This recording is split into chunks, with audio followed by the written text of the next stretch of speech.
Since the ratification of the U.S. Constitution in 1788, there have been 60 presidential elections, which have been run every 4 years. Over time, a system was developed for the election of the president, including how parties select a candidate and how votes are counted. Some of this has been done via legislation, some via tradition, and some via constitutional amendments. However, before any of this was established, the very first presidential election was held, and it was unlike any other. Learn more about the election of 1788 and how the United States figured out how to elect a president on this episode of Everything Everywhere Daily.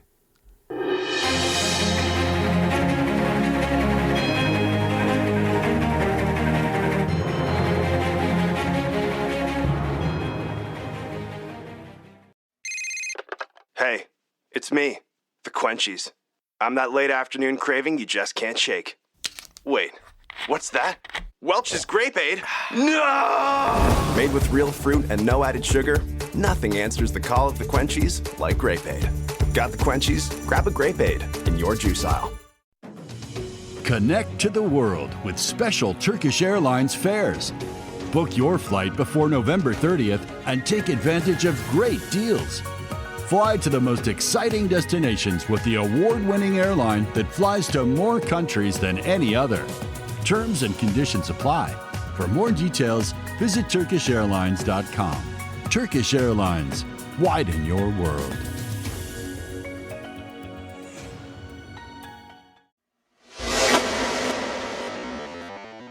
I've done several episodes on various presidential elections on this podcast. There were some very important elections, such as the 1860 election, very contentious elections, such as the 1876 election, and some very confusing elections, such as 1824. This episode is going to focus on the very first presidential election, which is unlike any other save for the election of 1792, which immediately followed it, which I'll discuss briefly. The 1788 election was not controversial at all. In fact, George Washington's election was a foregone conclusion. I would even go so far as to say that it is the least controversial election in U.S. history, right up there with the election of 1820, where only one party bothered to nominate a candidate. What makes the election of 1788 so interesting is that the United States had never done this before and really weren't sure what they were doing. To understand why this was so, we have to go back several years to the first governing document of the young United States, the Articles of Confederation. When the Second Continental Congress met in Philadelphia starting in 1775, the biggest thing that they were known for was declaring independence from Great Britain in 1776. However, they also spent much of 1776 and 1777 debating the governing document to organize this new country. On March 15, 1777, they voted on the document, which was titled The Articles of Confederation and Perpetual Union. The Articles required approval by all 13 states to go into effect, which finally occurred on March 1, 1781, when Maryland ratified them. The Articles established a confederation of sovereign states and purposely created a weak central government with limited powers, as the colonies were wary of a strong central authority following their experiences with British rule.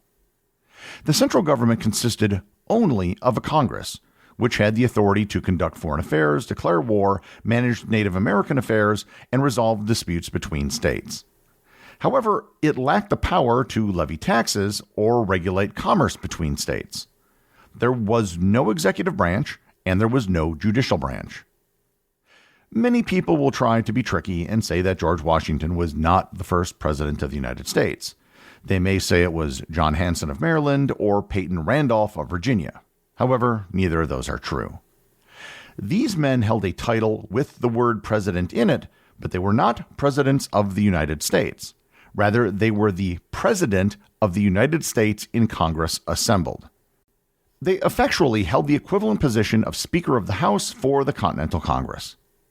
These men were not executives, and they didn't exercise any sort of executive authority. Yes, they did have the word president in their title, but then so did the president of Harvard. The Articles of Confederation were kind of doomed from the start. The Congress of the Confederation, which again was the only organ of the central government, couldn't really do anything. They couldn't enforce any laws that had been passed, and if a state didn't want to comply, there was nothing they could do about it. They couldn't raise money, so they had no budget. They couldn't defend the borders and was extremely weak relative to the other great European powers. It was difficult to negotiate treaties when everything had to be done by committee. Perhaps most importantly, if there was a dispute between the states, there was no method of resolving such conflicts. If a change to the Articles of Confederation was proposed, it required unanimous consent of every state for it to pass. The shortcomings of the Articles of Confederation were obvious enough that a constitutional convention was convened in 1787 to draft a new governing document.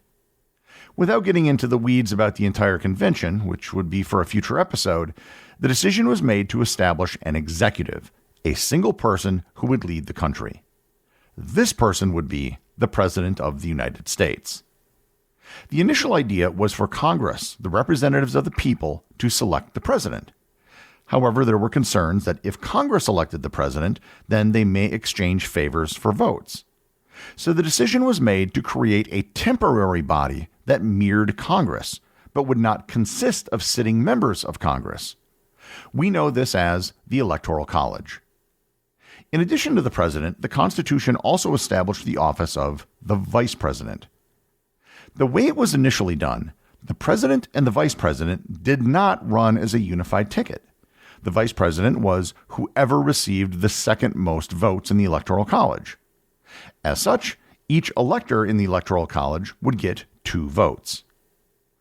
The obvious problems with this system came to light after the election of 1800, which I've covered in a previous episode. The Constitution was ratified on June 21, 1788, when New Hampshire became the 9th of the 13 states to approve it. The still-standing Congress of the Confederation was charged with transitioning to the new system. They announced how the election was going to be conducted on September 13, 1788. The rule was that all electors had to be selected by January 7, 1789. As such, this was the first and only election that was conducted over 2 calendar years. So if I wanted to get really technical, this episode should be titled The Election of 1788 and 1789.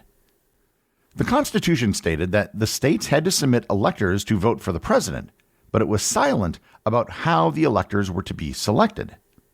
Moreover, not all the states had ratified the Constitution at this point. Rhode Island and North Carolina still had not ratified, and as such, they were not bound by the Constitution and were not eligible to submit electors to vote for president. Connecticut, New Jersey, Georgia, and South Carolina had their electors selected by their state legislatures. Delaware, Maryland, Massachusetts, New Hampshire, Pennsylvania, and Virginia all had their electors selected by popular vote. While there was technically a popular vote, there wasn't much of one. Of the states that selected electors on the basis of popular vote, there were only 28,009 votes cast across all the states. To put this into perspective, the entire population of the United States at the first U.S. Census, taken just a year later in 1790, was 3.9 million people. That means that less than 1% of the population voted in the first presidential election. And you may have noticed that when I was describing how electors were selected, I did not mention one state, New York. And that's because New York didn't submit any electors. The 2 houses of its legislature were split between Federalists and Anti-Federalists. Each house passed its own resolution selecting electors, and each house rejected the other's resolution. By the time the deadline of January 7th rolled around, New York hadn't selected a slate of electors, so they missed the deadline and didn't submit anything. While the selection of electors was a very mixed bag across the states, the one thing that was not in question was who the electors would vote for: George Washington. No one had the stature of Washington at this point in American history. Washington's leadership during the American Revolutionary War earned him widespread admiration and respect. As the commander-in-chief of the Continental Army, he was credited with leading the colonies to victory against British rule. Washington was renowned for his strong moral character and integrity. These personal qualities were seen as essential for the first leader of the new republic, where trust and ethical leadership were paramount to establishing credibility, both domestically and internationally. His willingness to relinquish power at the end of the war and return to private life only enhanced his reputation as a leader who placed his country's interests above his own. Washington remained above partisan politics, which made him an ideal candidate for the first president. He was not affiliated with any political faction or party, which allowed him to be seen as a unifier who could govern impartially. Washington had already shown his capabilities in a governmental role as the president of the Constitutional Convention in 1787, which drafted the U.S. Constitution. His leadership in presiding over this convention and his endorsement of the Constitution played a significant role in its ratification. And finally, there was a strong public sentiment and desire for Washington to become the first president. Many Americans couldn't envision anyone else but him in the role, and his candidacy was seen as essential to the successful launch of this new constitutional government. The end result was that each elector in the first electoral college cast one of their two votes for Washington, ensuring his unanimous selection. His total was 69 out of a possible 69 votes. There was no nomination procedure. Since the Constitution's ratification, it was just assumed by everyone that Washington would be the first president, and so it was. However, the 1788 election, as with every presidential election, was not just about electing the president. It was also about electing the vice president. John Adams was widely assumed to be the person to become vice president, but there was a problem. Because the vice president was simply the runner-up in the Electoral College, and because every elector received 2 votes, if every elector voted for both Washington and Adams, there would have been a tie for president. This outcome would have been an embarrassment for Washington, so Alexander Hamilton worked behind the scenes to ensure that Adams was not elected unanimously as well. There were 11 different men who all received at least 1 electoral vote. Adams ended up with 34 electoral votes, 1 shy of a majority. However, the vice president didn't require a majority, just a plurality. The first Congress sat for the first time on March 4, 1789. However, a quorum wasn't established until early April in both houses. One of the first orders of business of the first Congress was counting the electoral ballots, which took place on April 6th. The first presidential inauguration took place on April 30th, 1789, in New York City, which was then the capital of the United States. The ceremony was held on the balcony of Federal Hall on Wall Street. Today, you can visit the spot where the inauguration took place. It's just yards away from the New York Stock Exchange, although the building that stands there today is not the original one. Administered by Chancellor Robert R. Livingston of New York, the oath was taken on a balcony in full view of the crowd gathered below. Washington placed his hand upon a Bible, which was hastily provided by the local Masonic Lodge, and opened at a random spot in the Bible due to the last-minute nature of the arrangement. After taking the oath, Washington delivered his inaugural address to a joint session of Congress inside the Senate chamber. His speech, which James Madison had helped draft, emphasized the principles of democratic governments and federalism. He expressed his reluctance to accept the presidency, his desire for guidance from divine providence, and his hopes for the prosperity and success of the new nation under its new constitution. The next presidential election in 1792 was very similar to that of 1788. The outcome was exactly the same, with Washington being elected unanimously and Adams this time receiving more than a majority of votes. Again, the states selected their electors using different methods, but this time all the states participated, along with 2 new states, Kentucky and Vermont. It wasn't until Washington decided to step down that a truly competitive presidential election took place in 1800, which was an incredible mess of an election that I covered in a previous episode. The election of 1788 wasn't a close election, and it wasn't a contentious election. It was, if anything, a rather awkward election. It was the first election, and it was something that had never been done before.